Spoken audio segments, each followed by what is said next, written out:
Hey guys, Mike here. So, oh boy, what a day in the market. And it definitely deserves another, oh boy, let me tell you, because last night, what is it? We go up like 1.5% after it comes out that they're going to backstop the banks and stuff, but it's not a bailout. It won't cost taxpayers a thing, which, yeah, technically on that end, yes, but on the other end, it's going to. We're going to talk about that. And so basically, this was the start of the day. What do you mean the bank is out of money? Insolvent? You only have enough cash for the next 3 customers! And of course, then the Fed and Treasury get together and they're like, yeah, don't worry about that. We'll print that money. We'll change these rules just like we always do in the middle of the game and do whatever it takes. Like I said, they're going to do whatever it takes to make sure that people believe in the banking system. Now, of course, this came out today as well. The U.S. system of federal home loan banks, a key source of cash for regional banks, is seeking to raise about $64 billion through the sale of short-term notes. And so, all this comes out, and the regional bank stocks, I don't know how many were halted this morning. It was a massive amount. But of course, it gives big money a chance to step right on in. I showed the members, like Charles Schwab was down it was more oversold than it has been since 1987. All right, that's how crazy it was. And immediately that stock pops 20% after 10:30 after I posted that, because it was so oversold, right? And a lot of people started jumping in, riding them back up, and then they finally flattened out. And so, it's just one of those things where I didn't go out to look at any banks. Don't know if you did or not. Don't know if there was actually a bank run. Hadn't seen any pictures or videos. But the government is going to do exactly that. Remember in 2020, what the Federal Reserve do? Probably illegal stuff, buying corporate debt. Everything else has nothing to do with their covenants, right? But it doesn't matter, because in desperate times, we the people will bow down to them and say, do whatever you want to do. And I always say, it's good because it backs the financial system. But if you ever wonder why tyrants are born in the world and why their people bow down to them, because in desperate times, we were willing to give up everything to try to solve the problem, right? Doesn't matter if it's our freedoms, doesn't matter if it's anything else. So short-term gains for long-term losses, that's what this is. That's what 2020 was. Short-term gains for long-term losses down the future. Just wait, okay? And of course, what that do, and this I'm talking about losses, well, all of a sudden, I guess the fight for to get inflation under control is over. Because now all of a sudden, I don't think I've ever seen, let me know in the comments if you've ever seen a reversal like this.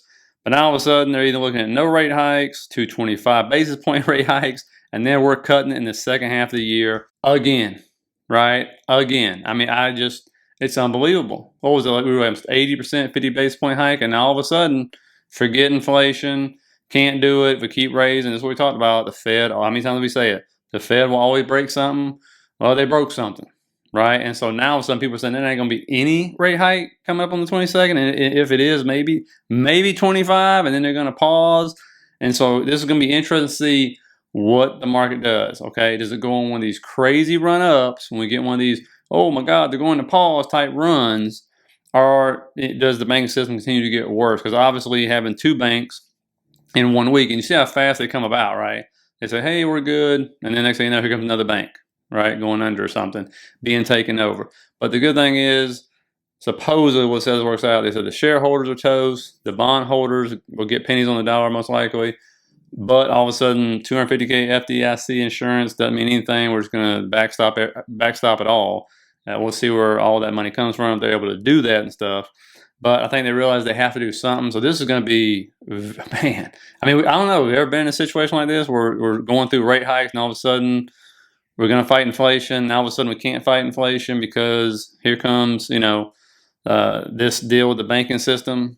Good question. And then the other question I have is, I'm not a banking expert. I'm curious for those I know some of you guys are really into bank stocks and the company and stuff. But it's like, is the reason why, to me, these people run into this problem is because these brick and mortar banks, they don't give you anything. There's no reason to keep your money there, right? Because they won't pay you anything. The online banks will pay you. The government will pay you if you buy bonds and stuff. So to me, that seems to be one of the main problems, is a lot of people just aren't keeping their money there anymore because they won't give you anything. They just rip you off, right? And when you go to any online bank, you can get anywhere from 3 to 4.5%. You can go get higher if you go with the bonds and treasuries. But that to me, that's one of the main problems. Maybe I'm wrong, but I just feel like that's a big problem. And I've never been able to figure out, because I've never worked at one, why they refuse to pay out, right, stuff on interest is because they got the overhead of, the brick and mortar buildings. I mean, what is it? How come all these online banks will do it, but they'll pay you nothing at these brick and mortar banks? It just makes no sense to me. To me, that would solve a lot of the problems if they would do that, but they just don't seem to want to do it. And so, where did people flee this morning? Utilities, real estate kind of surprised me. That was the second best. Healthcare. And then, of course, tech didn't do bad. I think when I recorded, it was 0.85, went down to about 0.75. So I think the reason why that was, you'll see right here, because of the 2-year yield, and the yield just got crushed. 2-year yield down 12%, right? 10-year yield down 4, almost 4.5, right? Dollar goes down.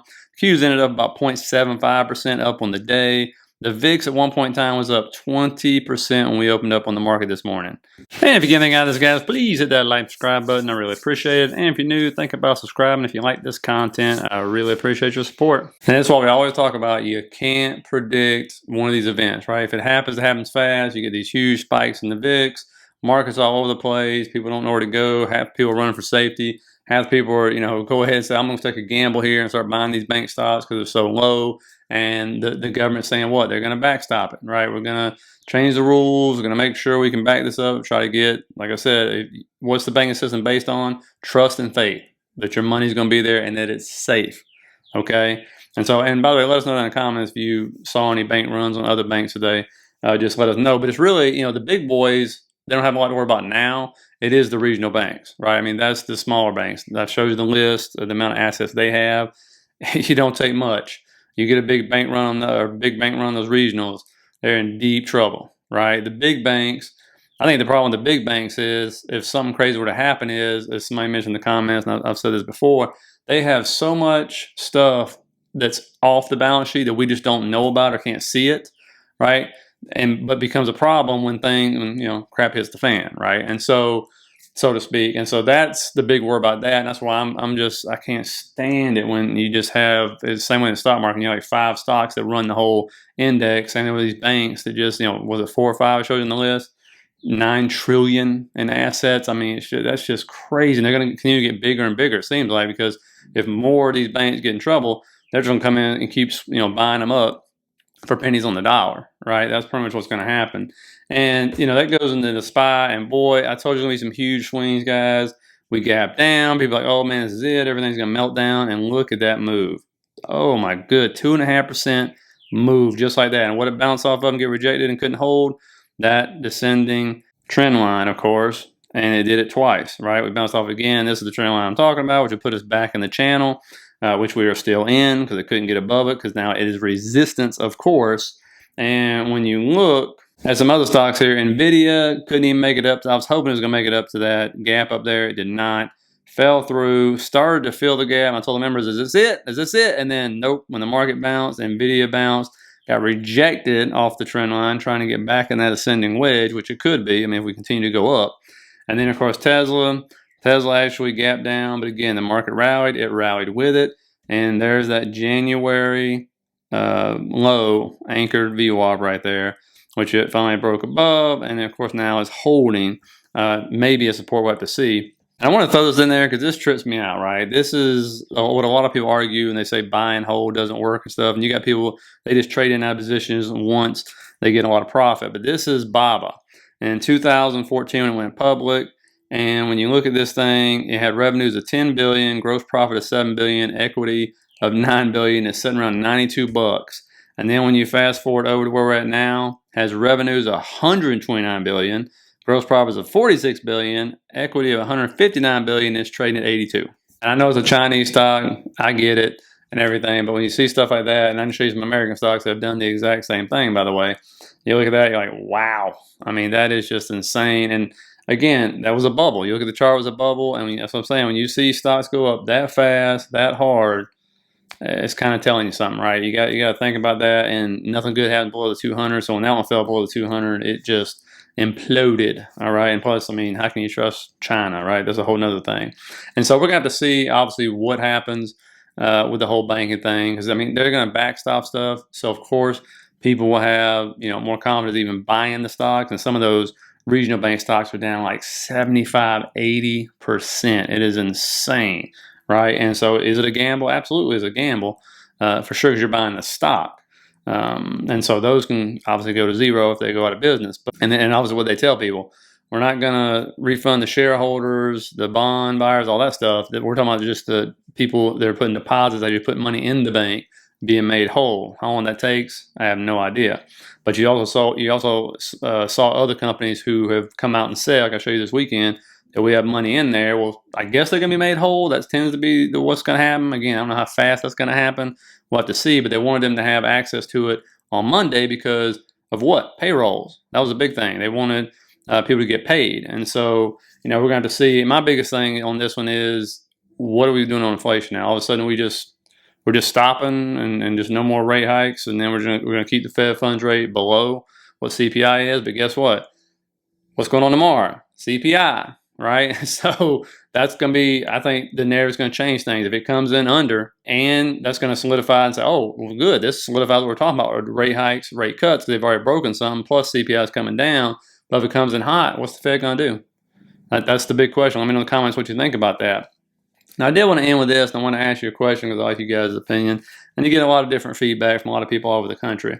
So this came out, and they're trying to figure out how to basically cut the deficit, make sure you secure Social Security and stuff like that for the future. And so they come out with this deal, and it says we're going to increase capital gains rate by 39.6% from 20% for people making $1 million or more, and 25% minimum tax rate on households worth at least $100 million, and then raise the top personal income tax rate to 39.6% from 37% for those making more than $400,000. And just to let you know, roughly about, the last recorded record we have on this, about 2.8 million people make more than $400,000. And let me know what you think about that down in the comments, guys, because the bottom line is, and please keep party affiliation out of it. I don't give a dang about parties and politics. I'm talking about money here and trying to raise revenue to close, the budget deficit, and also keep Social Security and other things going. Okay, that's what I'm talking about this for.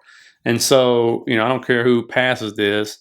I'm just looking at it, trying to figure out, one, the biggest thing is the country has to bring in more tax revenue. It just has to. It's ridiculous. And you got to understand, people that make $1 million or more, most of them, especially the ones that make, I'm talking like 5, 10, hundreds of millions, they don't get a paycheck. Okay, they don't cut themselves a paycheck. Which what's that mean? That means they're ending up basically going through capital gains tax, dividends, things of that nature. Is how they're making their money and stuff. And so you can keep trying to up payroll taxes and do whatever you want to do. It's not going to affect them. You're not going to get money from them. And as Warren Buffett famously said, and it's true, he pays less percentage in taxes of his income than his secretary, right? Remember when Mitt Romney ran for president? He got killed because he showed his taxes, and it was 9% is what he was paying, right? And go back and look at yours. I almost guarantee it's not 9%. It's not even close, okay? And so, we got to figure something out. I'm just curious, if you don't like that, what is your solution to everything? Because when it comes to Social Security, it's easy. They just got to raise the cap. For those who don't know, there's a cap. I think it's 169,800. I could be wrong on that. That's what it was the last time I looked. And so every dollar over that, people don't pay FICA tax on that, right? So if you're making, $400,000, whatever, on half your income, you're paying $169,000, whatever it is, Social Security tax. On the rest of it, you're not. Right? And people say, well, that sounds right. And I'm like, no, it doesn't. Because if you're telling me I got two people in the household making, let's say, $150,000, well, combined, that household makes $300K, and especially if they live in the South, they don't need Social Security. They can make the same argument. They're like, but why is every penny of ours taxed for Social Security? Right? And so, raise it to $300,000, $400,000, whatever it is. That's the easiest way to do it. Because in Medicare, it's not like somebody making $1 million is going to need Medicare. But there's no cap on Medicare. Like, you get taxed for that. So, and if you want to get out, and for those who don't know, like, of a certain income level and above, they got access to all these different tax loopholes that most everyday working Americans do not. And so there has to be a trade-off somewhere in there, right? Because if those who don't believe it, we need Social Security and we need Medicare. That's just the way it is, or need some system like it. That's just the way it is. Okay, you think you got a homeless problem now? Just wait if that gets cut off and stuff.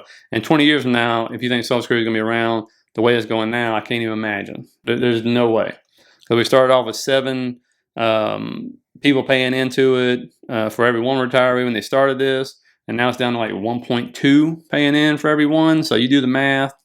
I don't have to go to MIT to figure that one out. That's not going to sustain, right? So, I just want to get your input. And then if you come up with some good ideas of how to fix it, let us hear it, because we definitely need a fix. That's for sure. So, like I said, every day's going to be volatile. It's the way it is. It's the way it was today. Tomorrow's going to be the same way, especially with CPI coming out. And then who knows what's going on with the banking system. We'll have to see as this spread. Because remember, we're still sitting at this rate, right? Even if they don't raise them here, it's still higher rates than it's been in a long time.